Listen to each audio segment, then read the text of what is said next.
this challenge is enormous. And I would feel it's not even the question of bridging the gap or the challenge.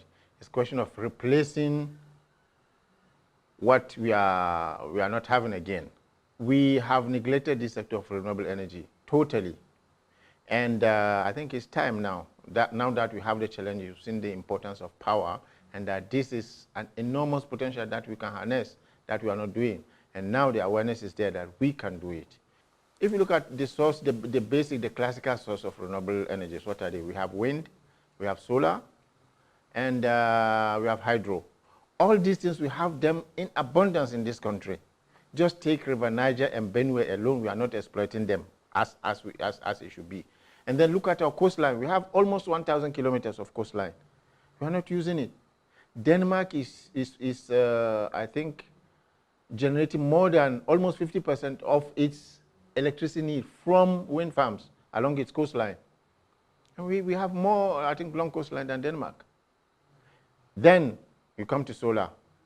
I mean, where in this country don't you have sun? Huh? Or wind?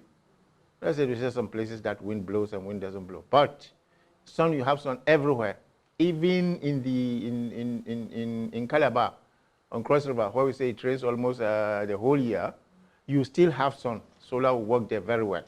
And then come to where they are really, basking in the sun in the northeast, where we even have Sahara Desert now has come into our country. The surface of desert in Nigeria now, just take Yobe and Borno State.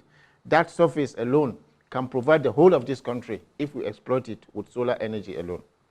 So it's not only the question of bridging, it's a question of getting our authorities to really avoid all these bottlenecks they have created. I really don't understand it. They say there's GEMCO and DISCO and what. It's all creating a lot of things which I don't see the importance. Just get a small center and decentralize. Because you don't have to generate the power at a particular point now and say you cannot evacuate it or what and what. You have the power source everywhere. If you want to supply Lagos with power, you say, okay, we have the coastline. Look at where we have free, this is where it's adequate, you do it. And then add solar. You have solved the problem. You don't have to generate power now in Kanji and then take it to Maiduguri, for example. They have the sun there. Their power and NEPA, or I mean these discos or what they supply from the national grid is just a standby.